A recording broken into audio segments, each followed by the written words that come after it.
ఇవాళ ఈ వెల్చాల గ్రామంలో గదర్ల రవి గత 33 సంవత్సరాలుగా విప్లవోద్యమంలో భూస్వామ్య వ్యతిరేక పోరాటం నుంచి మొదలుకుంటే ఇవాళ ఛత్తీస్గఢ్లోని ఆదివాసీ ప్రాంతంలో కేంద్ర ప్రభుత్వం జనవరి 1, 2024 నుంచి వెళ్ళి క్రగార్ అనే ఒక క్రూరమైన ఆపరేషన్తో ఇప్పటి వరకు 600 మంది ఆదివాసులను ఉద్యమకారులను క్రూరంగా హత్య చేసింది.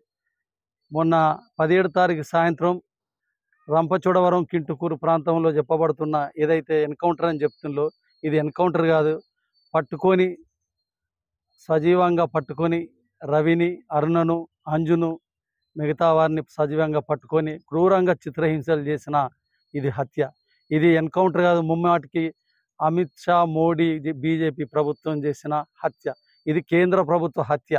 ఈ హత్యల పరంపర ఒకవైపు దేశవ్యాప్తంగా ఉన్న ప్రజాస్వామికవాదులు, మేధావులు, హక్కుల సంఘాలు అందరూ కేంద్ర ప్రభుత్వం వెంటనే కాల్పుల విరమణ ప్రకటించి మావోయిస్ట్ పార్టీతోటి శాంతి చర్చలు జరపాలని కోరుతున్న నేపథ్యంలో మావోయిస్ట్ పార్టీ చొరవ తీసుకొని మార్చి 28నే మేము శాంతి చర్చలకు సిద్ధమని 6 నెలల వరకు కాల్పుల విరమణకు పాటిస్తామని చెప్తూ ఒక 4 లేఖలు ఒక యూట్యూబ్ ఇంటర్వ్యూ ద్వారా చెప్పినప్పటికీ కూడా కేంద్ర ప్రభుత్వం పట్టించుకోకుండా వామపక్ష పార్టీలు, దేశంలో ఉన్న వామపక్ష పార్టీలు, తెలంగాణ రాష్ట్రంలో ఉన్న అధికార కాంగ్రెస్ పార్టీ, 10 ఏళ్ళు ప్రతిపక్షంలో ఉన్న బీఆర్ఎస్ పార్టీలు కూడా శాంతి చర్చలు జరపాలని కోరినప్పటికీ కూడా మోడీ ప్రభుత్వం వినకుండా ఈ హత్యాకాండ కొనసాగిస్తున్నారు. ఈ హత్యాకాండ ముఖ్య ఉద్దేశం మార్చి 2026 లోపల మావోయిజం లేకుండా, మావోయిస్టు లేకుండా, నక్సలైట్ లేకుండా ఈ దేశంలో కూకటి వేళ్లతో పెకిలిస్తామని మోడీ, అమిత్ షాలు చెప్తున్నారు.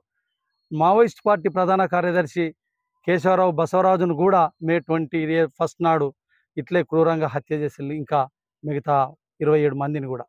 ఇవన్నీ హత్యలు కూడా వాళ్ళు కుదుర్చుకున్న బహుళజాతి కంపెనీలకు, కార్పొరేట్ కంపెనీలకు ఛత్తీస్గఢ్ ప్రాంతంలో ఉన్న వనరులను కారు చౌకగా తరలించడానికి, వాళ్ళకి ఇవ్వడానికి, అక్కడున్న ఆదివాసులను ఆ అడవుల నుంచి తరలించడానికి రాజ్యాంగ ప్రకారంగా అమలు కావాల్సిన 5th షెడ్యూల్, 6th షెడ్యూల్, పెసా చట్టము ఇవన్నిటిని అమలు చేయకుండా వేల సంవత్సరాలుగా, 100 సంవత్సరాలుగా అడవిలో బతుకుతున్న ఆదివాసులు, పర్యావరణాన్ని కాపాడుతూ, అడవులను కాపాడుతూ బతుకుతున్న ఆదివాసులకు మావోయిస్టులు అండగా ఉన్నారు. ఈ మావోయిస్టులను హతమారుస్తామని చెప్పి మావోయిస్టుల పేరు చెప్పి ఇవాళ ఈ కగార్ ఆపరేషన్ చేస్తుంది. నిజానికి ఇది మావోయిస్టులను హతమార్చడానికి చేస్తున్న క్రూరమైన హత్యాకాండ కాదు. ఆదివాసులతో పాటు, మావోయిస్టులతో పాటు ఈ దేశంలో ప్రశ్నించే గొంతుకులు ఉండొద్దని చేస్తున్న బీజేపీ ప్రభుత్వం చేస్తున్న హత్యాకాండ. ఇప్పటికైనా ఈ హత్యాకాండాలన్నింటినీ ఆపివేయాలని, కగార్ ఆపరేషన్ నిలిపివేయాలని, మొన్నటికి జరిగిన 17 నాడు పట్టుకొని హత్య చేసిన ఈ హత్యతో పాటు మొత్తం ఈ కగార్ ఆపరేషన్లో జరిగిన హత్యలపైన సుప్రీంకోర్టు సిట్టింగ్ చేసి న్యాయ విచారణ జరిపించాలని ప్రజా సంఘాలు, పౌర హక్కుల సంఘాలు మొన్న ఇందిరా పార్కు దగ్గర ధర్నా జరిగింది. అది వామపక్ష పార్టీలతో పాటు మేధావులు, ప్రజాస్వామికవాదులు కూడా మోడీ ప్రభుత్వాన్ని చర్చలు చేయమని చెప్పినా కూడా పెడచెవిన పెడుతున్నారు. ఒకవైపు ప్రపంచంలో ఉన్న దేశాలతోటి మోడీ పర్యటన చేస్తున్న సందర్భంగా మా దేశ సంస్కృతిలో శాంతి ఉన్నది, సహజీవనం ఉన్నది, సహజీవనంతో పాటు మేము శాంతిని కాంక్షించటం వల్ల రష్యా, ఉక్రెయిన్లో మధ్యవర్తిత్వం వహించి చర్చలకు మేము ముందుకు పోతానని అంటాడు. ఇజ్రాయెల్, గాజా మధ్యలో మధ్యవర్తిత్వం వహిస్తానంటాడు.